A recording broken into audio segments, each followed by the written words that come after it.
Morning guys, nakay tayo sa light boat ngayon. O, puti-puti ng buhok ng inyong kasimahang isda.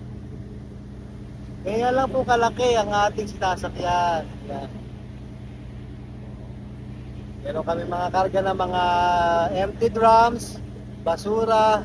Meron kami kasamang pasyente, pasahero.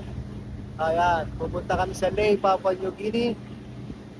Pauwi na kasi mga isda. Ayan. Ayan lang, kaiksi. Nakakapanibago kasi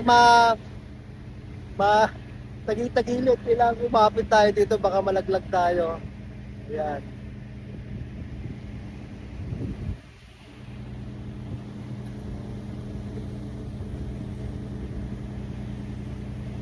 Tagapaghatid po ito. Ilang metro lang yung lapad tsaka yung haba nito. Pero malakas, nagsasaka ito ng mga drum-drum na gasolina, langis, mga asin, kung ano-ano po mga isya kinakarga dito guys, para sa pangingisda dito sa PNG.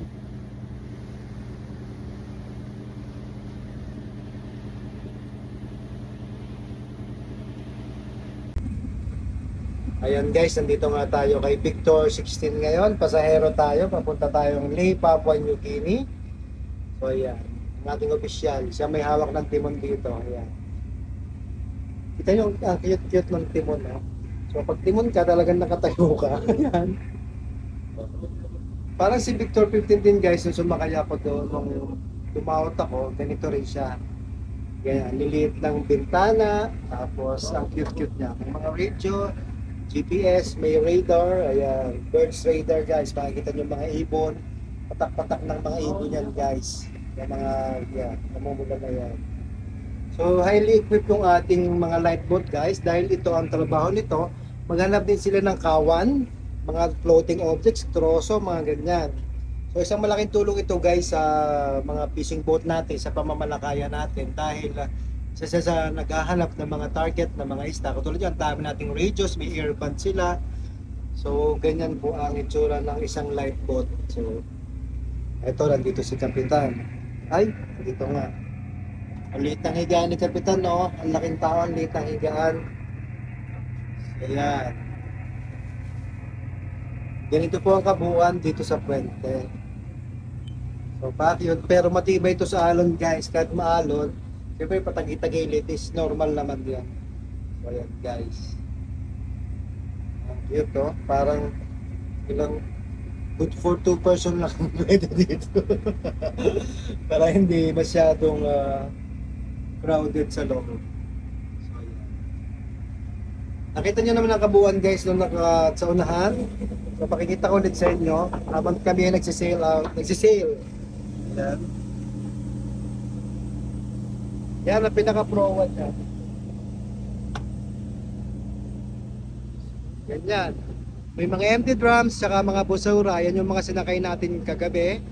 Pinig up natin sa mga fishing boats, guys. Yan. So,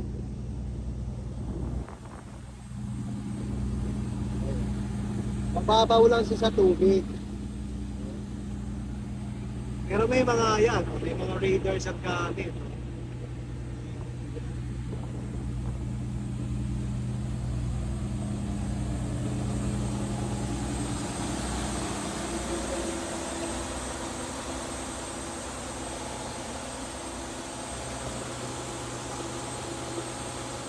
Yung makina ng basto.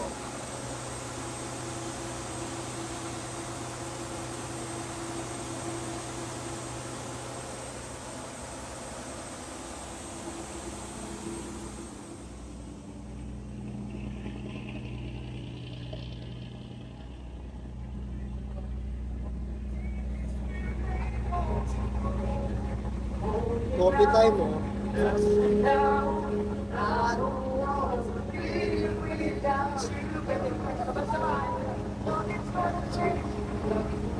Para lang kami nasa yate guys, oh. Ayan, mga pasahero.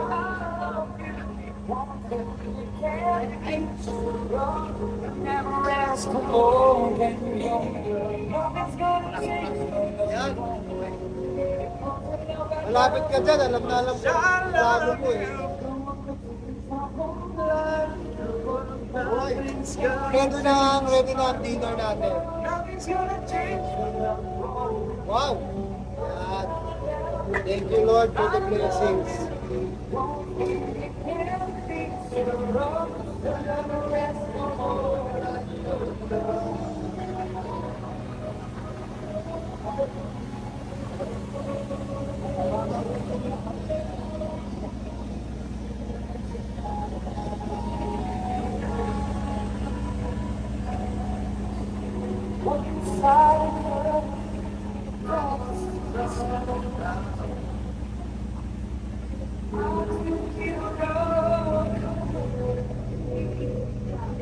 Kusina, kusina.